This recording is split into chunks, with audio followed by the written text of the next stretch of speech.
Hi friends, welcome back to our channel. So எல்லோரும் எப்படி இருக்கீங்க? எல்லோரும் நல்லா இருப்பீங்கன்னு நினைக்கிறேன். நானும் நல்லா இருக்கேன். இவ்வளோ நாளாக வீடியோ போடாததுக்கு ரொம்ப ரொம்ப சாரி. இதுவுமே வந்து பார்த்திங்கன்னா ஒரு 3 மந்த் ஆச்சு இந்த வீடியோ எடுத்து. இதுதான் இப்போ தான் வந்து எடிட் பண்ணுறதுக்கு கொஞ்சம் டைம் கிடச்சதால எடிட் பண்ணுறேன். ஸோ ஒன்றும் இல்லை, மீன் புட்டும் மீன் ஃப்ரையும் தான் அன்றைக்கி வந்து செஞ்சுருந்தேன். அந்த வீடியோவே பார்த்திங்கன்னா இப்போ தான் எனக்கு எடிட் பண்ண டைம் கிடச்சிது. ஸோ அதனால் இதை எடிட் பண்ணி போஸ்ட் பண்ணலாம் அப்படின்னு சொல்லி தான் எடிட் பண்ணேன். ஏன் வீடியோ போடல அப்படிங்கிற ரீசனை வந்து நான் கண்டிப்பாக நெக்ஸ்ட் வீடியோவில் கண்டிப்பாக ஷேர் பண்ணிவிட்டு அதுக்கப்புறம் தான் நான் ரெகுலராக வீடியோ போடுவேன். புரியல எப்படி? ஏன்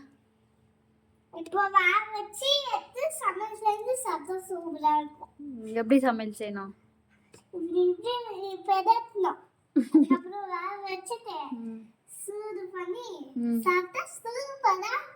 சரி, ஓகே. தன்வி வந்து எக்ஸ்பிளைன் பண்ணா எப்படி சமையல் செய்யணும் அப்படிங்கிறத. ஒன்றும் இல்லை, இஞ்சி பூண்டு பச்சை மிளகாய் வந்து பார்த்திங்கன்னா கொஞ்சம் கொரகொரப்பாக இது மாதிரி அரைச்சி எடுத்துக்கோங்க. நீங்கள் கட் பண்ணி போடுறதா இருந்தாலும் போட்டுக்கலாம், ஒன்றும் பிரச்சனை இல்லை. ஆக மொத்தத்தில் வந்து பேஸ்ட்டாக போடாமல் கொஞ்சமாக நம்ம கொரகொரப்பாக அரைச்சி போட்டோன்னா அது ஒரு டேஸ்ட்டு சூப்பராக இருக்கும். இன்றைக்கி வந்து நான் மீன் புட்டுக்கு எடுத்துருக்க மீன் பார்த்திங்கன்னா தோல்பாறை மீன் தான் எடுத்திருக்கேன். ஸோ அதில் வந்து நம்ம நல்லா வேக வச்சு, நீங்கள் இட்லி பாத்திரம் இருந்தால் அதுலேயும் ஸ்டீம் பண்ணி எடுத்துக்கோங்க. நான் நல்லா வேக வச்சு ஒரு கொஞ்ச நேரம் ஒரு 5 மினிட்ஸ் வேக வச்சு எடுத்துக்கிறேன். எடுத்து அது மேலே இருக்க தோல்லாம் ஃபில் பண்ணிவிட்டு அதுக்கப்புறம் வெங்காயம் பச்சை மிளகாய் எல்லாமே நம்ம இது பண்ணிட்டோம்ல, அரைச்சிட்டோம்ல, அதை அப்படியே போட்டுக்கணும்.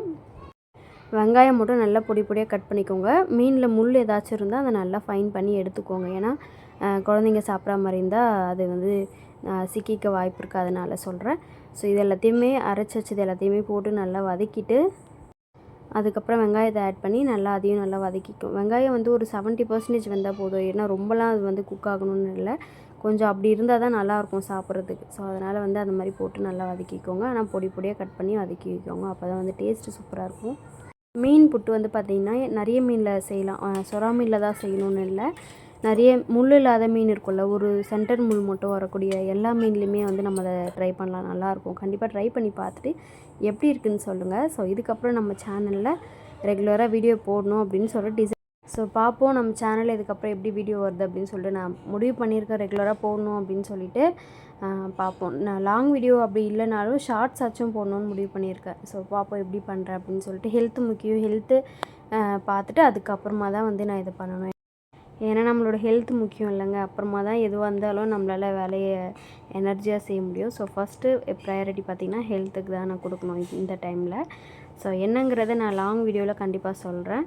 ஸோ நிறைய பேர் வந்து ஏன் வீடியோ போடுறதில்ல அப்படின்னு சொல்லிட்டு கேட்டிருந்தீங்க. ரொம்ப ரொம்ப தேங்க்ஸ். என்னுடைய வீடியோவும் மதித்து எனக்காகவும் கேட்குற ஒரு ஆள் நிறைய பேர் இருக்கீங்கன்னு சொல்கிறது நான் ரொம்ப சந்தோஷப்படுறேன். ஸோ தேங்க்யூ ஃபார் வாட்சிங்.